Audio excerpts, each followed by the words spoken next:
आज शक्ति फिर से उठ रही है। अब आपको आवश्यकता है कि आप अपने आप को पहचानें। एक बात मैंने अपने जीवन में उतारी है, समर्थ को नहीं दोष गोसाई। गोस्वामी तुलसीदास जी ने कहा, जो सामर्थ्यवान है उसका कोई दोष नहीं होता, दोष सिर्फ उसका होता है जो कमजोर होता है। ठीक है ना?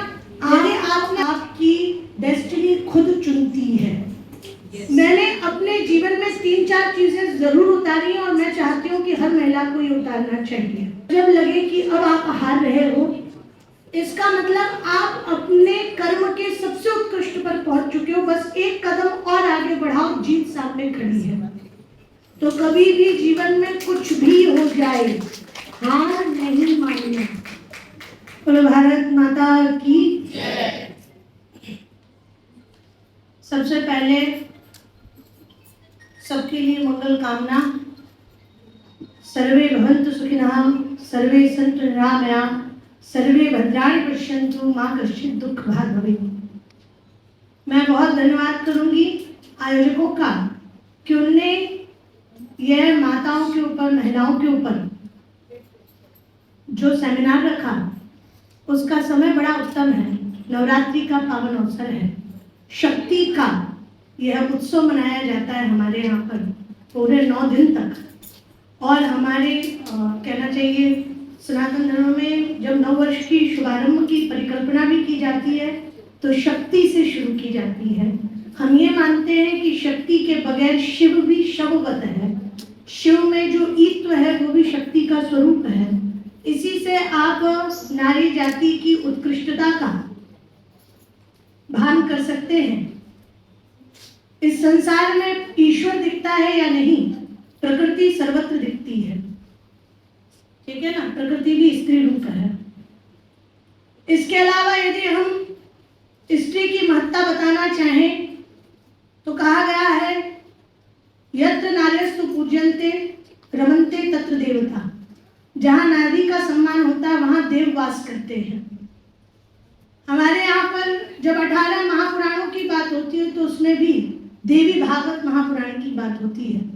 हम वर्ष में 4 नवरात्र मनाते हैं, शक्ति को द्योतक मान करके, शक्ति उपासना। और किसी भी व्यक्ति में, किसी भी ईश्वर में, किसी भी सर्वोच्च सत्ता में यदि शक्ति नहीं है तो कोई उसे पूजेगा नहीं। हम भगवान को क्यों मानते हैं? क्योंकि भगवान के अंदर शक्ति है। किसी भी रूप में माने, ईश्वर को मानने का कारण क्या है? क्योंकि उसके अंदर शक्ति है। यदि शक्ति ना हो तो कोई ईश्वर को भजेगा नहीं। अब यहाँ का जो सेमिनार का उद्देश्य है वो महिलाओं पर केंद्रित है कि महिलाओं का सशक्तिकरण कैसे हो। महिलाओं के सशक्तिकरण के लिए आर्थिक स्वातंत्र की बात की जा रही है, क्योंकि अब पूरा जगत मटेरियलिस्टिक हो चुका है और यहाँ की भागदौड़ में चलने के लिए आर्थिक स्वतंत्रता होना बहुत ही आवश्यक है। मैं ये मानती हूँ, चाहे स्त्री हो चाहे पुरुष हो, सबके लिए सरवाइव करना, पैसे कमाना, पेट भरना, घर चलाना, सभी के लिए एक बहुत ही कहना चाहिए इकाई है जीवन की कि ये सब कलाएं आनी ही चाहिए। इसका सबसे बड़ा उदाहरण है कि आप अपने अंदर स्किल डेवलप कीजिए। सबसे मूलभूत बात, यदि आपके अंदर कोई भी स्किल है तो आप आर्थिक स्वतंत्र कभी भी किसी भी उम्र में बन सकते हैं। यदि आपके अंदर कोई स्किल नहीं है तो फिर आप अपने आप को जीरो समझिए। ये चाहे कोई भी वर्ग से आते हो, चाहे वो स्त्री हो चाहे वो पुरुष हो।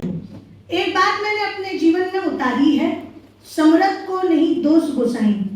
गोस्वामी तुलसीदास जी ने कहा, जो सामर्थ्यवान है उसका कोई दोष नहीं होता, दोष सिर्फ उसका होता है जो कमजोर होता है।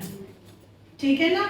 यदि आपने अपने आप को मन से मान लिया कि हम कमजोर हैं, हम स्त्री हैं तो हम कमजोर हैं, या किसी ने 2 बात आपको कह दी और आपने अपने ऊपर ले ली, तो फिर आप कमजोर हैं, तब आपको कोई भी दबा सकता है। यदि आपने वो बातें नहीं ली है, आपने अपने आप को सामर्थ्यवान बनाया है, किसी भी सूरत में, किसी भी हालत में, किसी भी परिस्थिति में यदि आपने अपने आप को सामर्थ्यवान बनाया है तो फिर यहाँ पर स्त्री पुरुष का भेद खत्म हो जाता है। मैं ये मानती हूँ आप मेरी बात को अन्यथा ना लेंगे। कभी भी आप विक्टिम कार्ड मत बनिए, ना विक्टिम खेलिए। आप बिल्कुल भी कमजोर नहीं हैं, कोई आपको दबा नहीं सकता जब तक आप स्वयं दबना ना चाहें। तो सबसे पहली बात, हालांकि मैंने ये बातें कभी किसी मंच से कहनी नहीं चाहिए, पर चूंकि यदि मैं आपके लिए कोई एग्जाम्पल सेट कर सकूं तो मेरे लिए ये बहुत ही गौरव की बात होगी। मेरी उम्र 34 वर्ष है और मुझे काम करते हुए अपने जीवन के 29 वर्ष पूरे हो चुके हैं। मैं 5 साल की उम्र से भागवत कथा कह रही हूँ। मैं ये बात इसलिए कह रही हूँ क्योंकि जिस समय मैंने कथा कहना शुरू की थी उस समय धर्म जगत में ये कहा जाता था कि स्त्रियों को कथा कहने का अधिकार नहीं है। मेरे पिताजी ने मुझ पर विश्वास किया, भगवती की मुझ पर बहुत कृपा थी, मुझे भगवान ने चुना ही इस काम के लिए था। एक चीज यहाँ मैं कहना चाहूंगी, आपको आपकी डेस्टिनी खुद चुनती है। ठीक है ना? तो आप इस बात के लिए बिल्कुल भी ये मत सोचिए कि हम घर के क्यों रह गए, कि हम बाहर के क्यों रह गए। आपको ईश्वर ने किसी विशेष प्रयोजन से बनाया, आपको केवल वो प्रयोजन पहचानना होगा। कभी आपके माता पिता पहचानते हैं, कभी आपके गुरुजन पहचानते हैं, कभी आपके मित्र आपको बताते हैं, कभी आप खुद अपने आप को पहचानते हैं। वो जो सेल्फ रियलाइजेशन है वो आपको करना पड़ेगा कि आपको भगवान ने बनाया किस लिए है। ठीक है ना? यदि आप घर भी संभाल रहे हो इसका मतलब आपको भारत के लिए एक उत्तम परिवार निर्माण के लिए भगवान ने बनाया है। ठीक है ना? तो जैसे मुझे पहचाना मेरे पिताजी ने, कथा मेरी प्रारंभ हो गई। 5 साल की उम्र से मैंने कथा कहना शुरू की। 10 साल की उम्र में मैं 100 सप्ताह भागवत कथाएं कर चुकी थी। इसमें महिला होने का कोई वो नहीं है, ये सिर्फ एक बात बता रही हूँ। इसमें कोई भी पुरुष भी अभी ऐसा नहीं जिसने 10 साल की उम्र में 100 भागवत कथा कर ली हो। फिर उसके बाद जैसे जैसे उम्र बढ़ती चली गई, आपको अपने उम्र के हर पड़ाव में कोई ना कोई आपके प्रति अफवाह सुनने को मिलती जाएगी।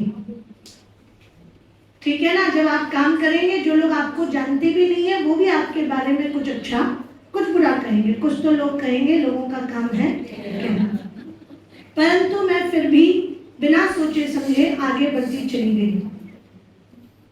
मैंने अपने जीवन में 3-4 चीजें जरूर उतारी और मैं चाहती हूँ कि हर महिला को ये उतारना चाहिए। जब लगे कि अब आप हार रहे हो, इसका मतलब आप अपने कर्म के सबसे उत्कृष्ट पर पहुंच चुके हो, बस एक कदम और आगे बढ़ाओ, जीत सामने खड़ी है। तो कभी भी जीवन में कुछ भी हो जाए, हार नहीं मानना, पहली चीज। दूसरी चीज, हम लोग बायोलॉजिकल बहुत सारे कष्टों से घिरे रहते हैं। ठीक है ना? हमारे मासिक धर्म हो गए, हमारे मूड के स्विंग्स हो गए, आसपास की बातें हो गई, स्वयं के शारीरिक कष्ट, ठीक है ना? और हमारे साथ फिर बच्चों का जन्म लेना, बहुत सारी चीजें, शारीरिक परिवर्तन, ये सब चीजें जुड़ी होती हैं। पर जब तक ये परिवर्तन आपको आ भी रहे हो, चाहे कितना भी दर्द हो, चाहे कितनी भी तकलीफ हो, आप सिर्फ मरने वाले हो, इतना ही शेष रह जाए। परंतु उस सेकंड में भी अपने काम को सबसे ज्यादा प्रायोरिटी देना। कभी भी आराम की मत सोचना कि अब मैं थोड़ा रेस्ट ले लूं, आराम कर लूं। यदि आपका इतना डेडिकेशन अपने काम के प्रति है तो आपको स्वतंत्र होने से कोई रोक नहीं सकता। दूसरी बात, मेरे 3 बच्चे हैं, मैं उन तीनों बच्चों का स्वयं से पालन पोषण करती हूँ। सभी प्रकार की शिक्षाएं, चाहे मेरे धार्मिक जगत की हो, चाहे सामाजिक, आपके ये CBSE से रिलेटेड, या फिर अच्छे से अच्छी एकेडमिक उनको शिक्षा देना, स्पोर्ट्स में शिक्षा देना, जितना बेहतर से बेहतर, और वो भी अपनी बहुत ही बिजी शेड्यूल के साथ। तो उसमें मैं क्या प्रयास करती हूँ, जो देखो हर व्यक्ति 3 ऋण के साथ जन्म लेता है। जन्म के साथ हर जीव पर 3 कर्ज होते हैं, वो पैदा ही कर्जदार होता है। पहला पितृ ऋण, फिर ऋषि ऋण और फिर देव ऋण। पितृ ऋण, चूंकि हमारे माता पिता ने हमारा पालन पोषण किया, अब हम आने वाली संतति का वैसे ही पालन पोषण करें, उसे भारत के अपने देश के योग्य बनाएं, समाज के योग्य बनाएं। जब इतना हम कर पाते हैं तब जाकर के पितृ ऋण से मुक्त होते हैं। हमने गुरुजनों से शिक्षा ली, गुरुजनों ने हमें शिक्षा दी, उसके बाद हमने उस शिक्षा को दूसरों तक प्रसारित किया। सरस्वती को केवल लेकर दबाकर नहीं बैठा जाता। विद्या यदि आपने दबाकर बैठ ली तो फिर आपको वो विद्या मतलब पल्लवित पुष्पित नहीं हो पाएगी।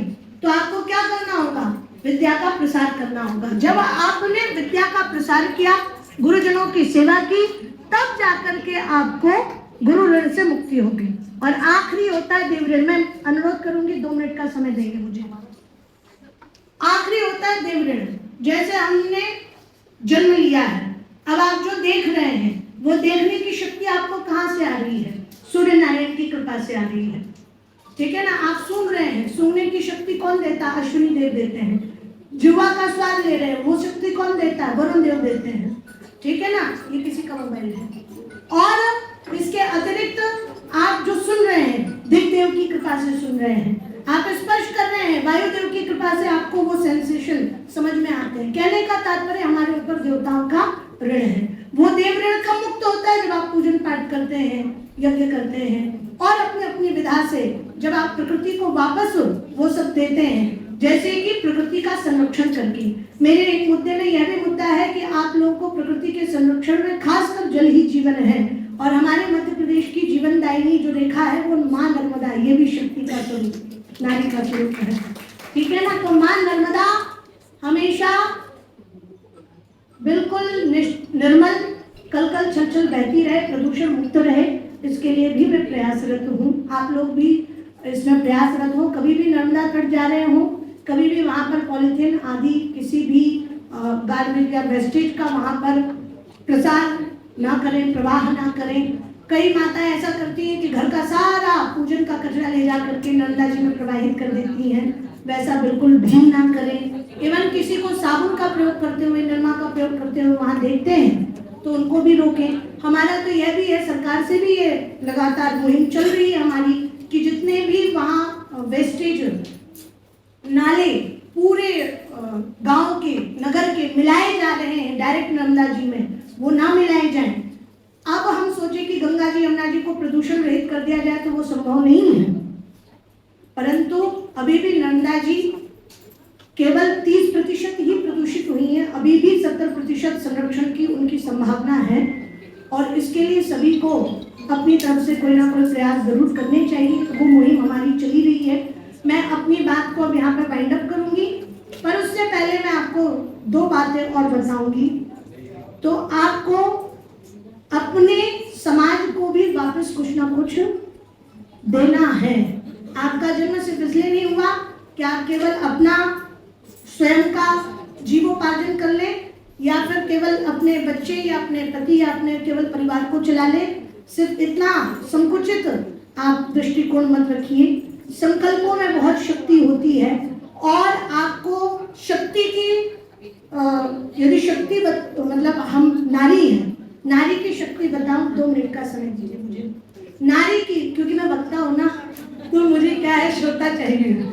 यदि कहीं से भी कोई शब्द होता है तो वो दिमाग से उड़ जाता है और मैं कुछ तैयार नहीं करती हूँ। जो तुरंत सरस्वती देती जाती है वो मैं आप तक डिलीवर करती जाती हूँ, इसलिए मुझे शांति चाहिए होती है। मैं जब कथा करती हूँ तो एक व्यक्ति को भी मुंडी यहाँ से वहाँ नहीं करने देती हूँ।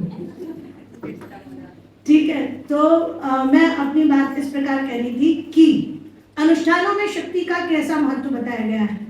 हमारे यहाँ पे जब कोई भी यज्ञ हो या कोई भी अनुष्ठान हो तो उसमें पुरुष को न्यास कराया जाता है, स्त्री को न्यास नहीं कराया जाता, क्योंकि उसकी सारी शक्ति स्वतः जागृत होती है। उसकी 6 सेंस, छठी इंद्रिय हमेशा जागृत रहती है। ठीक है ना? आप जो ये तिलक लगाते हैं ना, आपका आज्ञा चक्र हमेशा जागृत रहता है। ठीक है ना? तो महिलाओं के अंदर असीम शक्ति है। यह देखते हुए ही किसी समय पर डरे हुए लोगों ने उन्हें रोकने का प्रयास जरूर किया, पर रोक नहीं पाए। आज शक्ति फिर से उठ रही है। अब आपको आवश्यकता है कि आप अपने आप को पहचानें। हमारे यहाँ पे ये था महिलाएं कथा नहीं करती, हमने कथा की। हमारे यहाँ यह था महिलाएं संस्कृत नहीं जानती, मैं पूरा संस्कृत व्याकरण निष्ठ होकर के भागवत करती हूँ।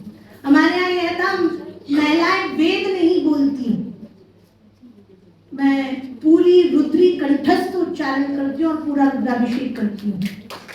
हमारे यहाँ कहते हैं महिलाएं ज्योतिष संस्कृत निष्ठ नहीं करती, टैरो वगैरह तो करते हैं, परंतु जैसे जाप होते हैं, अनुष्ठान होते हैं, इस प्रकार से हाँ जो भी कई प्रकार के अनुष्ठान हैं, वो एक बहुत बृहद विषय है। परंतु जो जो मिथक थे, मैंने ऐसा नहीं कि जबरदस्ती तोड़े हैं या इंटेंशनली तोड़े हैं, मैं सिर्फ अपना काम करती चली गई, वो मिथक अपने आप टूटते चले गए। और इसके बाद जब वो मिथक टूटे तो किसी की हिम्मत नहीं हुई कि कोई मुझसे प्रश्न कर सके कि आप ऐसा क्यों कर रही हैं, क्योंकि मैंने अपनी स्किल को इतना शार्प कर लिया था कि कोई मुझसे शास्त्रार्थ करके तो देखेगा।